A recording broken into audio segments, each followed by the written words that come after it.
A paz do Senhor, minha querida, meu querido, que o Senhor Jesus lhe abençoe e que você seja muito bem-vinda e muito bem-vindo em nome de Jesus. No dia de hoje estaremos refletindo sobre a epístola de Tiago, irmão de Jesus, o líder da igreja em Jerusalém, aos irmãos em Cristo, judeus convertidos ao cristianismo e espalhados pelo mundo. Este livro, escrito por Tiago, não um dos discípulos, não o irmão de João, não o filho de Boanerges, mas Tiago, filho de Maria, filho de José, irmão de Jesus, também chamado de Tiago o Justo. Traz a tradição a história de que teria sido morto por sacerdotes judeus depois de liderar de forma inesquecível e brilhante a igreja de Jerusalém em seus primeiros momentos de história. Este livro, que se concentra em uma epístola pastoral escrita a cristãos judeus convertidos ao cristianismo após ouvirem do testemunho de Jesus de Nazaré, é um dos mais antigos livros do Novo Testamento. Sim, Tiago foi um proeminente defensor da evangelização dos gentios. O homem também conhecido por joelhos de camelo, tendo-os inchados de tanto que orava. É um judeu cioso de suas obrigações, mas que compreendeu completamente a pregação da fé e foi um ardoroso defensor da evangelização dos gentios ao lado de Paulo, sem que houvesse imposição de compromissos adicionais à palavra da fé. Tiago também tem, nesta epístola, um falso dilema construído com relação à pregação de Paulo. Por defender em sua epístola uma vivência da ética cristã e de forma prática em meio à sociedade, Tiago é acentuado na defesa de obras que revelem a vida de fé. E aí temos em Tiago, nesta epístola, as famosas mensagens de que a fé sem obras é morta. E então muitos entenderam que haveria um dilema com a salvação pela fé expressa de forma brilhante também por Paulo em suas epístolas, especialmente na carta aos Romanos. No entanto, é um falso dilema contrapor estas duas ideias, pois de fato Tiago está falando a respeito de obras que nascem decorrentes de uma vida de fé, e Paulo fala de uma fé salvífica, que só pode redundar em obras de graça, desde que nasçam no coração de alguém que creu efetivamente.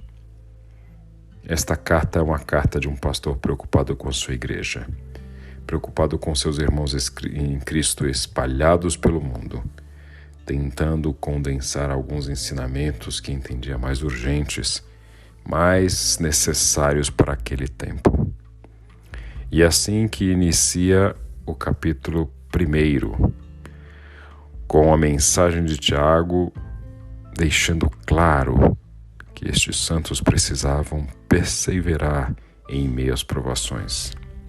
Chega a dizer, entre os versículos 2 a 4 do capítulo 1, meus irmãos, considerem motivo de grande alegria sempre que passarem por qualquer tipo de provação, pois sabem que, quando sua fé é provada, a perseverança tem a oportunidade de crescer. E é necessário que ela cresça, pois quando estiver plenamente desenvolvida, vocês serão maduros e completos, sem que nada lhes falte.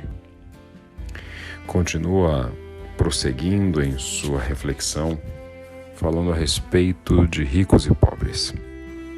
Tema que volta a tratar em sua epístola, e que muito provavelmente concentrava grande parte da importância do ministério de Tiago.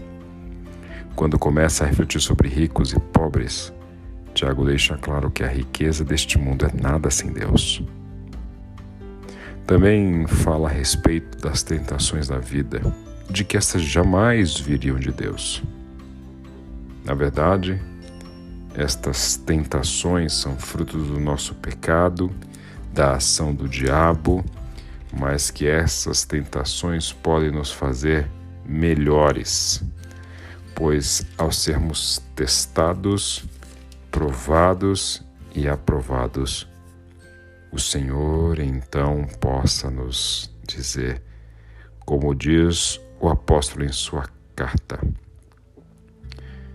que a coroa da vida receberá aquele que venceu as provações e tentações, e que feliz será se o suportar a estas tentações com paciência. Também nos fala a respeito do cuidado com a ira, para que esta ira não irrompa-se e seja instrumento de injustiça. E por fim, neste capítulo 1, traça claramente o que entende Tiago ser a verdadeira religião. Não a expressão de liturgias, não a demonstração de observância a regramentos, mas ele diz, o líder da igreja em Jerusalém, um homem piedoso, cioso de suas obrigações, não somente com a igreja, mas com a sinagoga e sua fé judaica. Diz este homem, a verdadeira religião é cuidar dos órfãos e das viúvas e não se deixar corromper pelo mundo, de forma muito simplória. É cuidar de quem mais precisa e não se perder no meio do caminho. No capítulo 2, nos fala também Tiago a respeito de um pretenso favorecimento que pode ocorrer para os mais ricos. Inadmissível dentro de uma igreja. Inadmissível que ainda se favoreça esses ricos que oprimem os pobres especialmente que são do reino de Deus. Inaceitável esta prática. Por isso, ele diz que o Senhor escolheu os pobres deste mundo para serem ricos na fé. E então inicia sua reflexão, talvez das mais famosas da epístola, ao dizer que fé sem obras é morta, que deixar de acudir o irmão não é o verdadeiro evangelho. Quando diz isso, está falando a respeito de obras não somente no sentido da caridade, da ação social ou da ação religiosa. Obras são sempre decorrências do que acreditamos. Tiago, então, está deixando claro que o que ocorre no mundo material é fruto das decisões que tomamos em nossas mentes, em nossos corações. Se dizemos que cremos em Deus, ressalta o apóstolo, até os demônios creem e tremem. Por isso, crer em Deus não é somente a ideia filosófica da existência de um Deus, mas é obedecer à sua voz e aos seus mandamentos. Continua então falando sobre a língua no capítulo 3 e sua imensa capacidade de controlar o ânimo e destruir um homem e colocar fogo em uma floresta. Esta língua que pode abençoar e amaldiçoar deve ser objeto de controle, pois não pode a mesma língua louvar a Deus e amaldiçoar a seu irmão. E aí, então, refletindo sobre esta língua, ele parte para a reflexão da sabedoria, distinguindo uma sabedoria que pode ser muito apreciada do mundo, só que uma sabedoria de ambição egoísta, inveja, inspirada pela carne ou por obras de demônios. A verdadeira sabedoria que o cristão deve buscar é aquela que vem do alto e é pura diante de Deus. Segue então para o penúltimo capítulo o nosso querido irmão Tiago, falando no capítulo 4 sobre as orações não atendidas, ressaltando que muitas orações não são atendidas porque aquele que pede, pede e não recebe porque pede mal, pede por motivações equivocadas. Não dá para pedir aquilo que somente lhe dará prazer.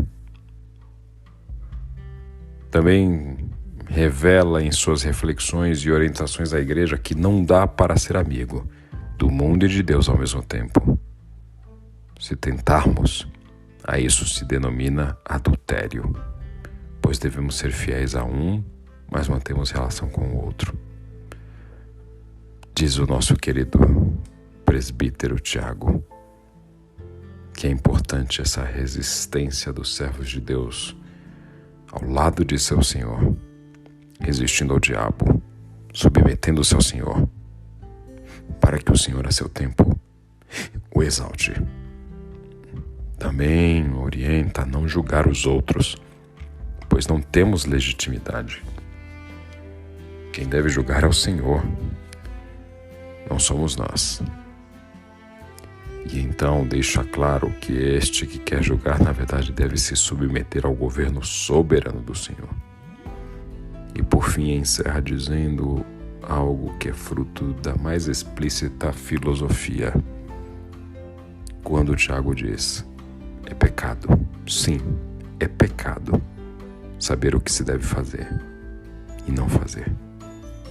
Por isso fé sem obras é morta. Se de fato cremos, agimos. Se não agimos, não cremos, porque é impossível crer e não agir.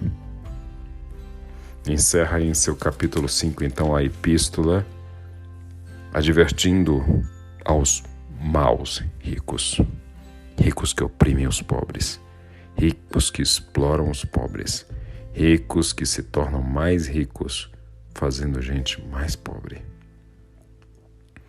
E então, em sua exortação final, Tiago estimula a cada um destes irmãos espalhados na diáspora, sofrendo as mais diversas agruras e perseguições em decorrência de sua fé, para que sejam pacientes enquanto esperam a volta do Senhor. E denomina como um exemplo de paciência os profetas.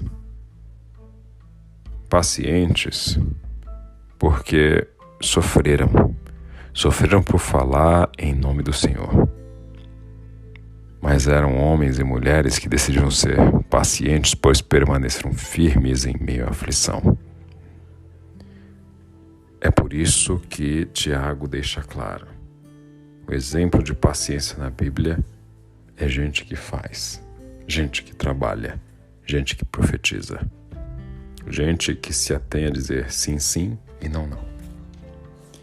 E por fim, a respeito da oração, nos ensina Tiago a orar para que, quando houver necessidade de cura, esta pessoa possa chamar os presbíteros para que venham e orem sobre ele, unjam-no com óleo, e essa oração da fé vai curar o enfermo, e se cometeu algum pecado será perdoado. Portanto, estimula Tiago a que confessemos uns aos outros, para que oremos uns pelos outros, para que possamos ser curados, pois sabe que muitas das dores são pecados cometidos na alma e ainda não confessados e ainda não perdoados. Por isso, encerra Tiago a sua carta, deixando claro que são muitas orientações de um pastor, de um homem que vive a iminência da vinda de Cristo, mas ainda assim sabe muito bem qual o seu papel em uma sociedade decaída e que não poderia se abster dele e que não poderia chamar-se cristão se não obedecesse a Cristo através de suas obras que revelassem a sua fé. Que Deus te abençoe.